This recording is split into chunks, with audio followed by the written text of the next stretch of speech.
Salut à tous, aujourd'hui je te propose une petite vidéo vite fait sur la remise en état d'un allumage, donc l'allumage d'origine de la 4L, un allumage à rupteur et condo.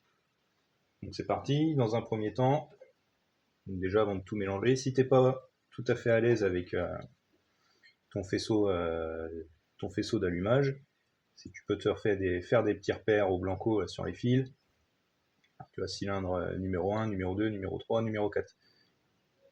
Parce que ton ordre d'allumage, en fait, sur ton allumeur, c'est pas dans l'ordre. Ta séquence d'allumage, c'est pas 1, 2, 3, 4, c'est 1, 3, 4, 2.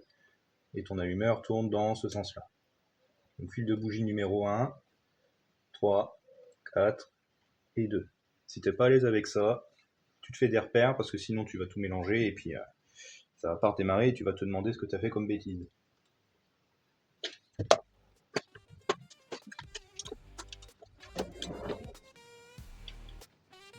T'enlèves tes câbles, t'enlèves les deux clips de la tête de déco. Ce que tu peux faire, tu peux regarder un petit peu à l'intérieur, voir l'état général. Celle-là, on peut voir, elle est légèrement sulfatée ici. Donc cette tête-là, on va pas dire qu'elle est, HS. Je vais la garder. Ça fera une pièce de dépannage à mettre dans le coffre. Tu tires sur ton doigt d'allumeur. Là, tu vois, ici, c'est le charbon qui vient se mettre en contact dessus. Donc c'est en contact permanent quand la pièce tourne. Tu regardes un peu le bout. Là, sur des vieilles pièces, des fois, c'est complètement bouffé. Là, c'est encore propre, pareil, je vais le garder. Tu lèves le petit cache-poussière. Et à l'intérieur, on voit les rupteurs. Donc là, tu vois, les pièces qu'on va remplacer, ça va être des vis platinées, donc ce que j'appelle les rupteurs. Donc cette pièce-là et celle-ci, qui est montée sur une lamelle ressort, là, qui est juste là. Si ça a un peu tendance à merdouiller, tu vérifies bien que la pièce en plastique blanc ici ne soit pas cassée et soit toujours présente, parce que sinon ton fil de masse est constamment sur le corps de l'allumeur, donc il sera constamment à la masse et tu n'auras pas ta coupure au circuit primaire de ta bobine d'allumage. Tu n'auras pas de déclenchement de ta bobine en fait. Là on voit, tu verras également là-dedans, au moment où le fil passe au travers de l'allumage, il y a un jeu de rondelles en bakélite. Pareil, pour pas que ça vienne toucher la masse. Donc là, pour sortir cette partie-là, il y a un clip ici à enlever, soigneusement avec un tournevis à pas faire tomber dans l'allumeur, parce que sinon t'es bon pour tout démonter. Et ici, une clé de 7 ou 8, je me rappelle plus. Tu enlèveras ton fil et tu enlèveras la vis, tu la sortiras par l'intérieur. Il faut surtout pas perdre l'ordre des petites pièces en plastique et en bakélite, parce que sinon tu risquerais d'avoir un contact à cet endroit-là et ton allumage il marchera pas.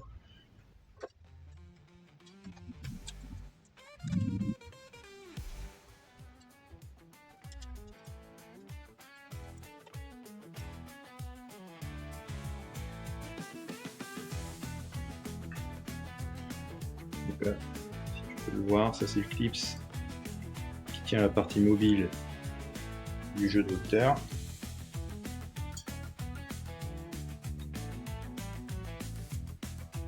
Avec une espèce de petite rondelle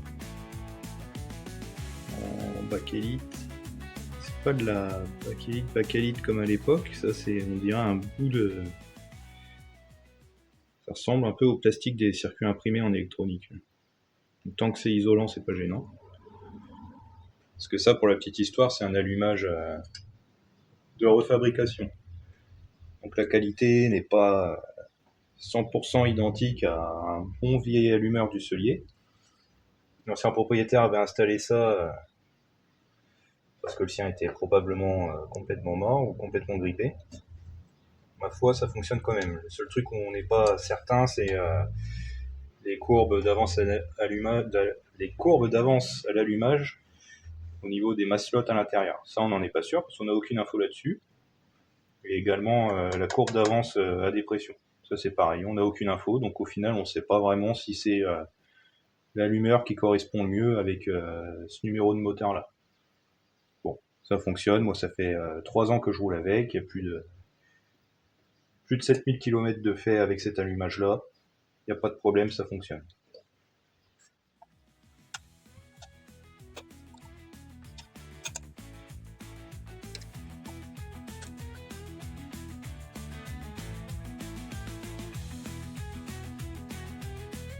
Donc là, tu vois, c'est la partie fixe du rupteur. Ça tient avec une toute petite vis là. Donc ça, pareil, il faut pas que tu la perdes, tu la fais pas tomber dans l'allumage.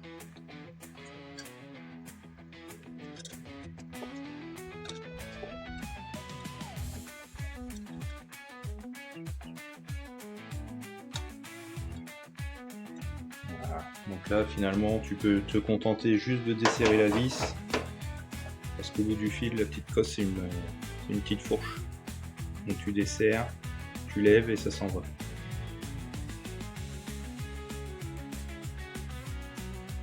Donc là, pareil, il y a cette trace là.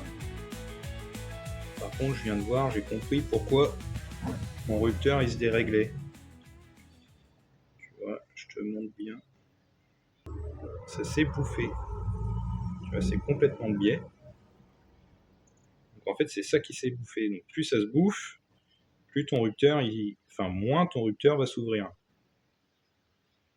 Moins il s'ouvre, moins tu as une rupture franche. Donc, moins tu as une rupture franche, et moins ton allumage est de bonne qualité, moins ton moteur tourne correctement.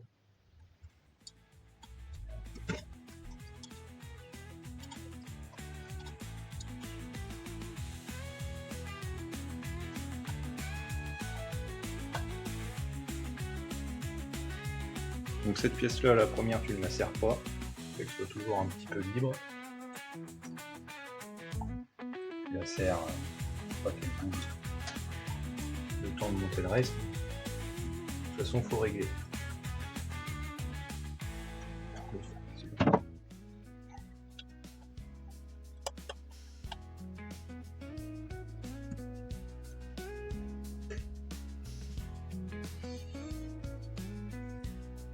Donc là, on remet la pseudo-rondelle en pseudo-bakélite.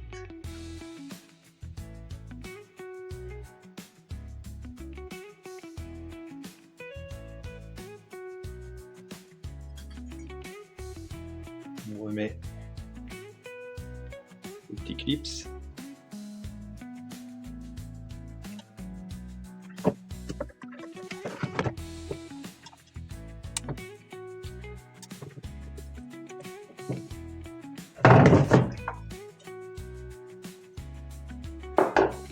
On enlève le condo. Voilà, un simple condensateur. On garde la vis.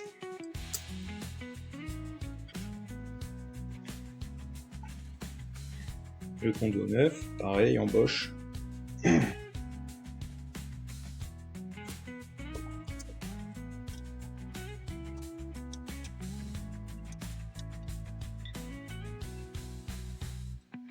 On veille bien à ce que la petite cosse du fil de rupteur ne touche pas la masse. On remet le fil de la bobine.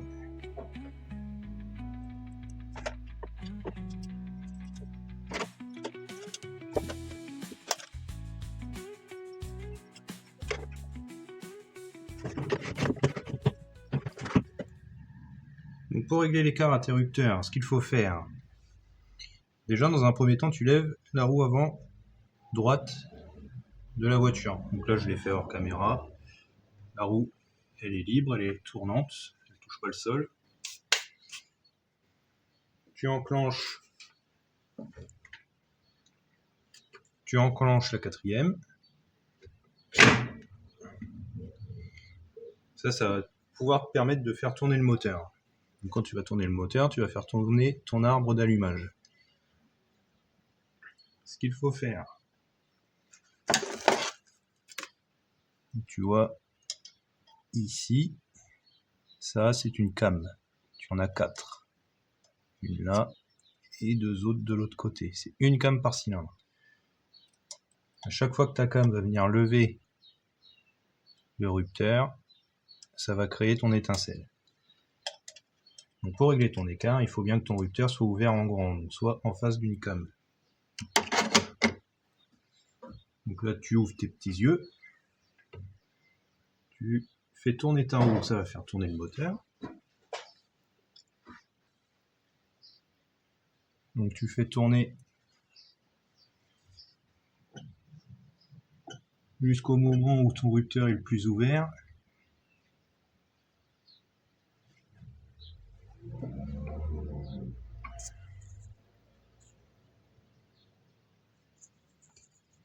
Tu vois là, il est bien ouvert. Là, tu vois, ton écart, il est ici, au grain.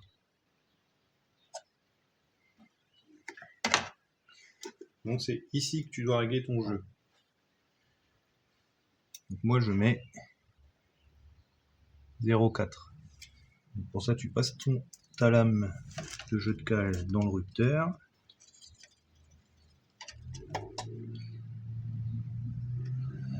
Et tu viens pousser la partie fixe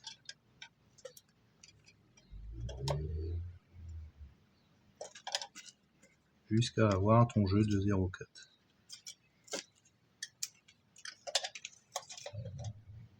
Donc là, il faut être assez minutieux.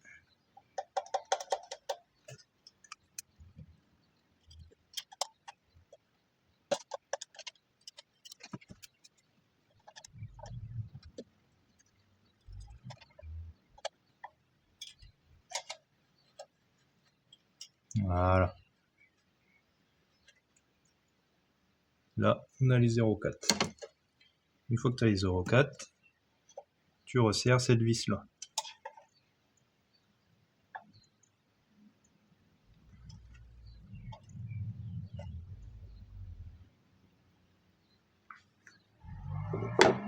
Pour voir si tout fonctionne bien, ce qu'on peut faire,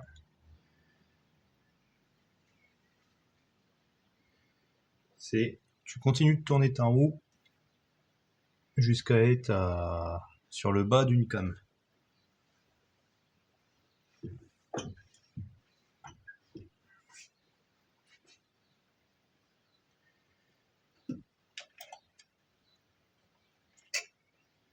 Donc jusqu'à ce que ton rupteur soit refermé.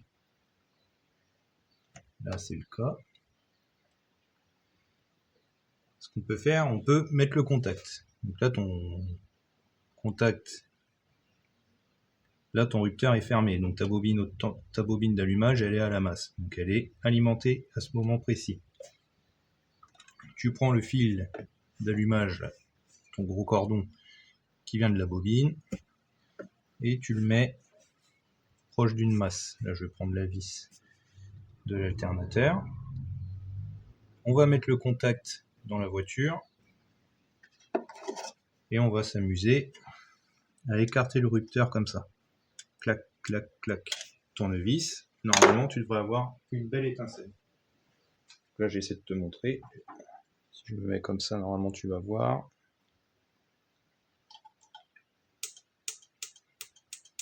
Donc là, on voit, il y a des grandes étincelles qui se forment. Si j'écarte, ça tient.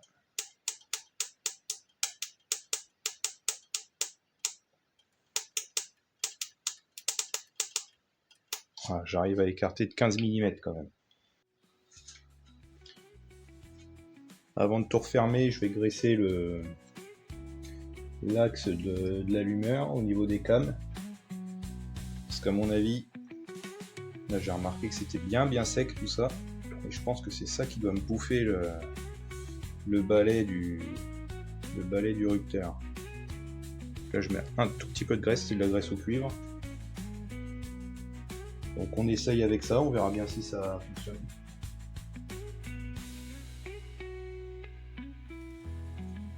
Voilà, j'en mets vraiment pas beaucoup, hein. C'est juste... Tu vois, j'en ai encore plein. C'est juste histoire de dire qu'il y a un peu de gras, parce que j'ai remarqué que ça avait un peu rayé l'axe avec les cames. Donc une fois que ça c'est fait, n'oublie pas de remettre le petit cache-poussière.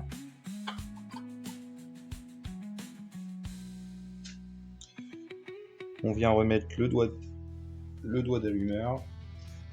Donc tu fais attention, il y a une petite, il y a un petit détrompeur de toute façon. Pareil, tu as une encoche dans l'arbre.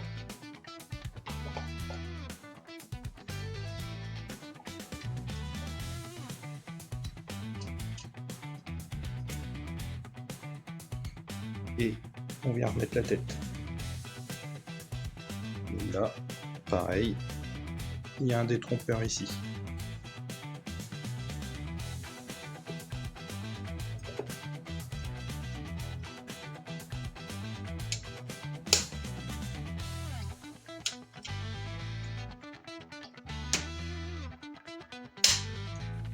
Hop, tu en as les clips. Et tu peux recabler le faisceau de bougie. Alors, cylindre 1, c'est celui qui est vers toi.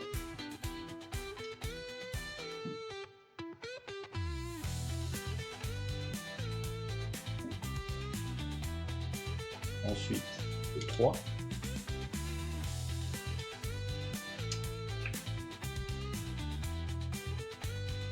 Ensuite, le 4.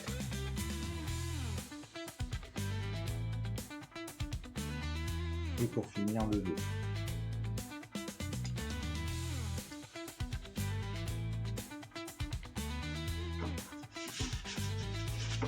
Et pour refinir, tu mets le fil de la bobine haute tension.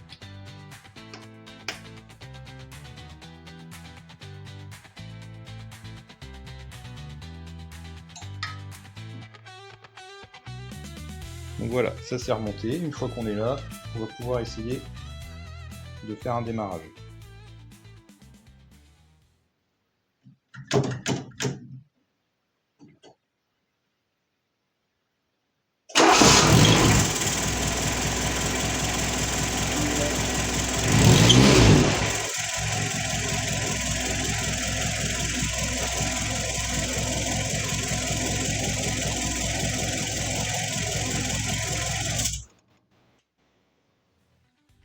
Bon voilà, le moteur il a redémarré. Donc la rénovation de l'allumage c'est terminé pour aujourd'hui. Il me restera juste à revoir un peu l'avance à l'allumage. Là on va refaire une petite vidéo où je vais te montrer comment ça se passe, comment ça fonctionne. Et j'en ferai certainement une autre, ou peut-être les deux méthodes dans une. Alors la méthode avec la lampe strombo et puis la méthode en statique avec une petite lampe témoin.